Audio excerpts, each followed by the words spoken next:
everyone. Good evening. Great introduction PG has been giving about everyone. Very honored to be here on the stage with brilliant Dr. Geetha. Just came to know about her recently, and I'm in super awe of her and her achievements.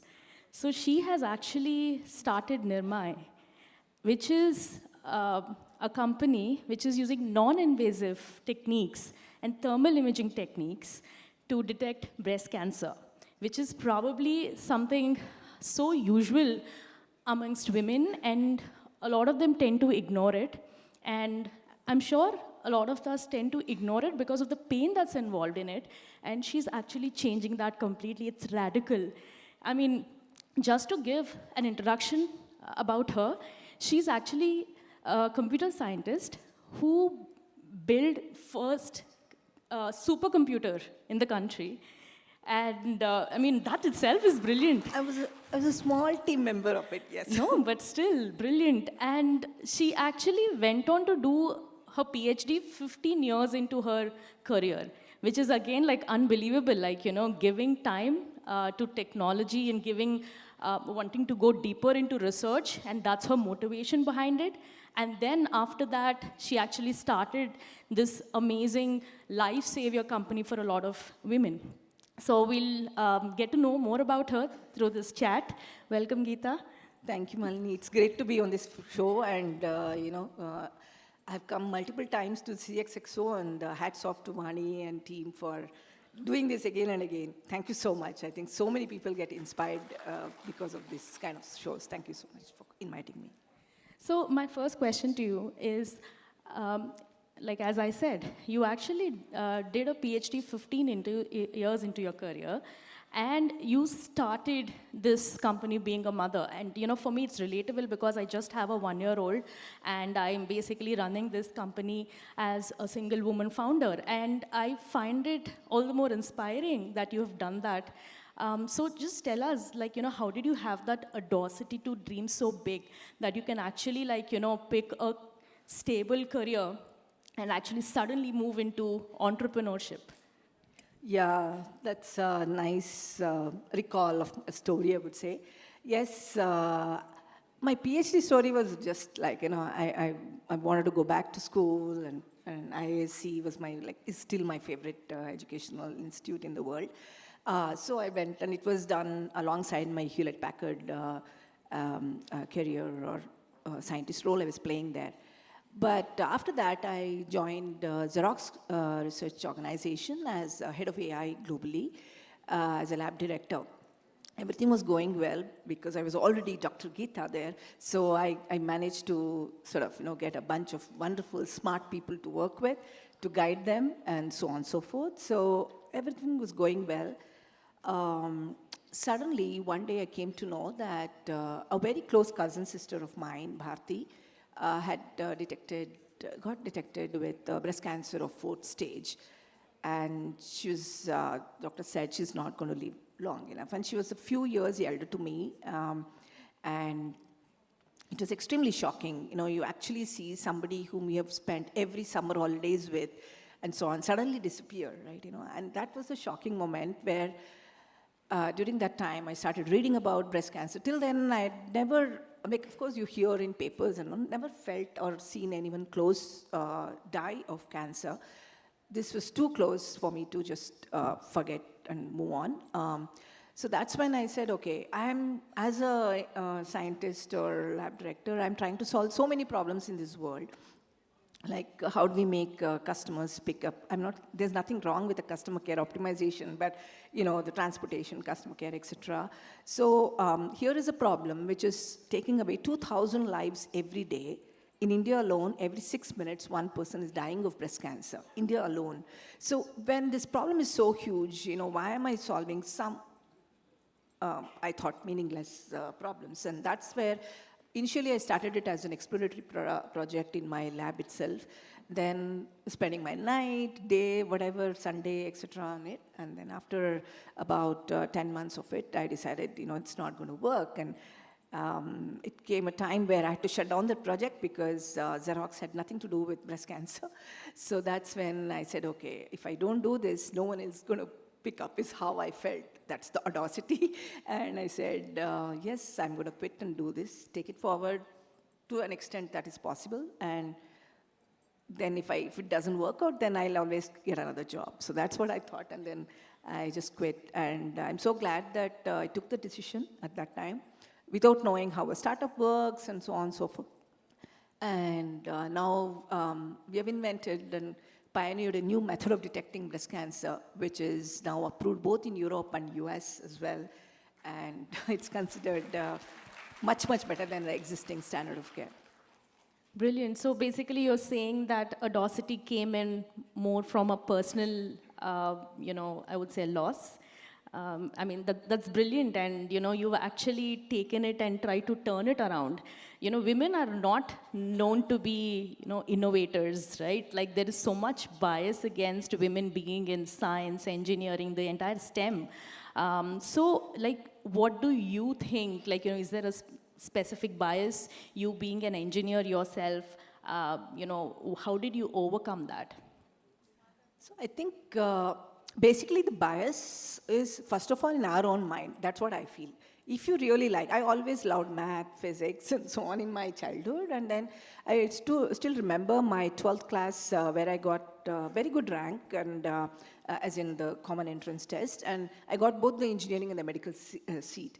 That's when my father really said, you choose what you like, I mean, I think it's very, very important to let your children do what they like, even when we are all sort of old enough now and seeing the generations, both, the diversity, the need for diversity, need to bring up women, everything. I do see even some of my classmates trying to dictate, what the children should do, or even dream about what their children should do even when they're small kids and so on. So I think it's very, very important to let the child do what they want. So I'm very thankful to my father for doing, helping me in that.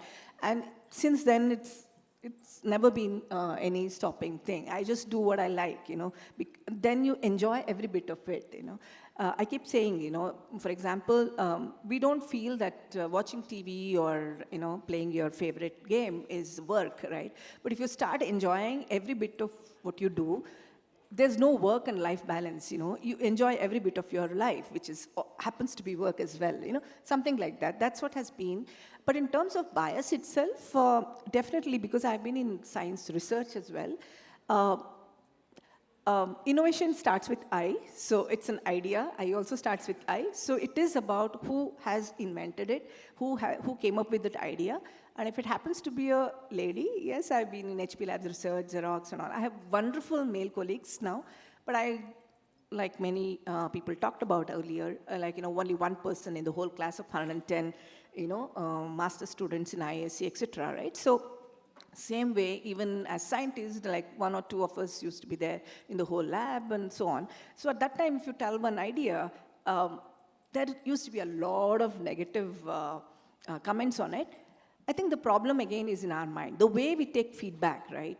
We say, okay, if somebody says no, maybe it is bad, right? Somebody gives feedback on a half-cooked idea. No, it probably is not worth pursuing. This is what we feel. But later what I figured out is that next time I told a new idea, before that I would have done so much homework, built the whole prototype at home, and then say, you're saying it is not working, here is a prototype showing that it works. So definitely it was very hard. I was putting in much, much more effort to prove a point as opposed to a similar point made by another male colleague. But it's okay, it only made me better, made me more confident about proving things. After a few rounds, they get used to doing the right thing, you saying the right thing, then it becomes much easier. So, but this is both in our mind and also the judgmental comments that come in. But mostly I believe it's in our mind, how you take those comments, So I think it's very important that you be confident and you know what you're doing, and you give you 100%, things will happen. But you still had to put in that extra effort of creating that prototype and proving that your idea was right. At least the first few times to show that, yeah, I mean, hopefully it will be better for next round. It's more difficult for you to prove that you're right. Yeah, initially you need to set the stage, yeah. No, I mean, and you've done that all the more in healthcare, right? And your healthcare is known to be so rigid as an industry. and you actually went on to, you've taken thermal imaging, which is a technology probably, as you were talking, right, not really recognized by FDA. You actually turned that around using AI, when AI was not even a cool word around. Now, like, in any room full of men, they're only always talking about AI, right? And you led AI for HP. So coming back to my question, healthcare is such a rigid industry. You actually had 36 patents, and you expanded Niramai into 20 countries. How did you do that? And being a woman, did it actually become all the more difficult to kind of break the rigid structures of the healthcare industry? So healthcare is definitely difficult to innovate in, especially if you're trying to work on the clinical side of things, because we were trying to build a machine which can automatically say whether somebody has a breast abnormality or not, even without a doctor. And I don't have a medical degree. So I went to my customer, who is basically a doctor, and said, why should I trust what you have built, right? You're coming from an AI background, and AI is going to replace doctors. That is one bias they had. The second bias was that thermal imaging is never used. This is not built in US as well, right? That somebody else is using. So it was a hard thing in the beginning. But the way we approached, and I think it's applicable to many other startups as well. And I think Vani was saying in the beginning that first it's always a no, no, no, no, no, right? And you have to make that no into need not be S, but how can you learn what needs to be done to make it an S? So when a doctor said, this is not going to work, I said, please tell me, what do I need to prove? What do I need to do to show you that it works, right? Then they say, you have to do a systematic clinical study. Okay, I just looked up, learned, and all of that to see, okay, clinical study where every person takes our test, and the same person goes and does a mammogram ultrasound biopsy, and then a third party does the comparison of the answer keys, So that study was done. Somebody said, get a US FDA. We got that as well. And so I think understanding what will make that no turn to yes, and then doing those, it's a learning on its own, right? So this is something that we had to do to get build in the trust. And then one doctor said, see, you will just say yes, and I don't know how to read thermal images because nowhere else it's being used. How do I know this is right? So then we had to actually generate a report which is somewhat similar to how mammogram and ultrasound, etc. had done. And also, last 7 years, I've just read breast cancer books, oncology, talking to doctors, sitting in conferences only oncology. I've forgotten my computer science, I think, and only be with doctors most of the time. So I think that immersing into the domain is also another big thing. And those things, in terms of bias, it will, especially when you go to doctors are sort of much more proud of what they have, and I have a lot of regard because they keep saving lives every day. So you go to them and say, now, of course, we have screened 2 lakh women, 20 countries, all the acceptance. So they know that they have to listen to me. And, but they want to quiz, ask a lot of questions and so on and so forth. And they want to also sometimes actually say appreciation, because in our test, nobody sees or touches the person. The privacy is maximum and higher accuracy than the current methods, etc. But they don't want to tell that to me because as a lady, so on. So I usually take a male colleague with me whenever I'm doing a sales call or something like that, so that they can give all the appreciations to my male colleague. Wow. And they even ask questions to them and to him, and I'm going to sort of be the answering person. I have seen so many times, the questions are going there and answers are coming from here. It's crazy. It's just that they feel challenged, as in, how can a lady do this? Yeah. Wow. I mean, you basically just circumvented by introducing a male into the system. Yeah. Who is founder? Where was this created? You're selling it now? Was it in US? No, sir. I am the founder, CEO of the company. Wow. And I'm sure a lot of women here go through that on a daily basis. So brilliant. So, I mean, I have a question about, what advice would you have for entrepreneurs who are actually trying to break these traditional norms, right, and do something radically different, like, how you've done with yours. So any quick pieces of advice there? Yeah. So we've all done some adventurous sort of, trekking or walking, etc., right? There's always a carved out path, nice mud road, you can take that path.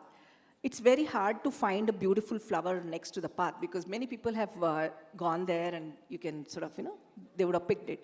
Now just break from the normal path and walk in this sort of wild place, you'll find a lot of beautiful flowers, right? And so I think there's so much more, that's the 36 patterns that you were talking about, right? There's so much more fun and there's more beautiful stuff available in the unexplored area. And second part is, generally as women, we have lower confidence in ourselves, just sort of get biased or, go we lose our own confidence if somebody says it cannot be done. Oh, so many people have told me it won't work, right? But the thing is, believe in yourself. I think it's very, very important. Believe in your idea. I'm not saying believe blindly, just question it. I used to do a lot of scientific tests just to prove to myself first before even talking to others. I think you have to be convinced, but keep the conviction. As my AOL guru says, right? Don't be the football of somebody else's ideas or thoughts, right? You don't have to sort of change just because somebody is giving you different feedback, right? No, I think it's important to stay put. And don't be afraid because you will not know everything. You'll only know some part, it's okay. But the world is so beautiful that if you really want to solve something bigger than yourself, the world will come together, literally conspire to make that happen, I think. I mean, I wouldn't have said this if Niramai had not happened, at least come this far. Thank you. So basically you're saying believe in yourself. And like somebody is saying, help is always walk there. the unknown and the universe will conspire to give it to you. That's brilliant. So yeah, final, question. The theme of tonight is that, especially with the clothes which we are wearing is, a revival story. I would like to, ask, what is the revival story behind the sari or the jewelry you're wearing? Yeah, so I think this sari, my father liked it a lot because of the color, the saffron and all of that. But then when I went to Bhubaneswar, I saw this beautiful necklace or whatever it's called. And I never dared to wear it anywhere else. I bought it because I really loved it. So I thought, okay, this is a nice place where we're bringing jewelry to an old sari. Thank you for asking. Great. No, thank you so much for this insightful session. And thank you for being here and having this chat with us. Thank you, Malini. You have accomplished a lot. And it's so kind of you to be so humble on this. Oh, no, Thank you so much. Thank you.